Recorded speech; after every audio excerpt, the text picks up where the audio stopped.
Buti ito lumaki siya maski nasa paso. At maliit ang pasuan. Ang ganda siya. May dala kami nito dati, nung kailan yun, namatay. Ayun tiyo, yung mga halaman. Iikot tayo dito sa mansion ni Madam Maylin. Ito, big. Iikutin natin ang bahay nila. Ayan ang ganda ng mga gabi-gabi niya, tiyo. Wow! Ito kasi wala. Yan. Iba-ibang klase. Gabi-gabi. O diba, dito pa, paikot tong mga halaman niya. Diba? Alam mo, Lipstick doon. ang dami mong binitbit nung nakaraan, pero ti lang nabuhay. Ito tiyo, parang lukbati. Hindi, yung kagaya sa atin na kulay pink, yung dahon. Yan.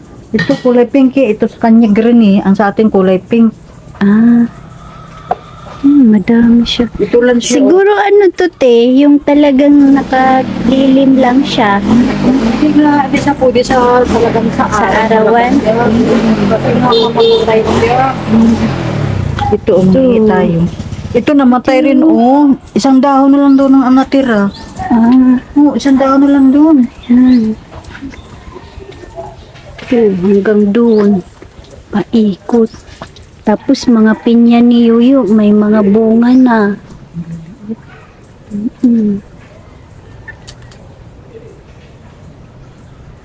Yan pa, maliliit pa. Maliliit po. May bahay na pala doon sa taas, tiyo. Ito po,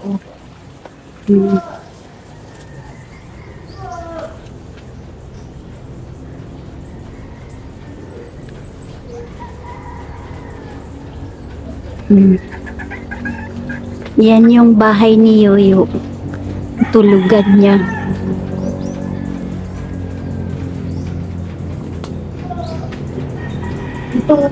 Ito sa atin, na bagong sibol. Yan. Oo.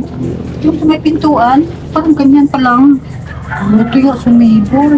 Iba-ibang klase. Anong pangalan ng halaman nito, te? Ng mil... Ano ba yung tawag nito? Mayroon dyan sa cellphone luma. Ano ba yun? Basta ganun. Mga dahon lang siya Iba-ibang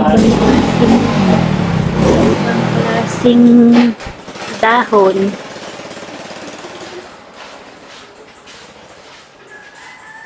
Luma.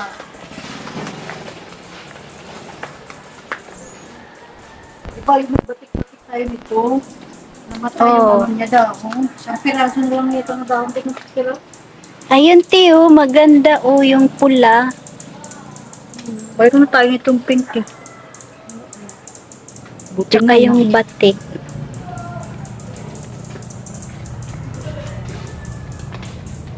Maganda talagang bahay pagka maraming halaman, no? Ito tiyo, may puti.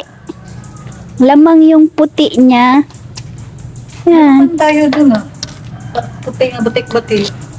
Pero mas marami ang pula nun Yan, may purong Isang puti. pula may purong puti. Punta daw siya sa simbahan, sunduin niya ng bata. Dito bakante pa to dito dati. Kasi maganda siguro. Saan? Ayun. Ito ba? Hindi tayo kayo may magpagpili. Yan, yung Ganda talaga Kung maora to guys, bye!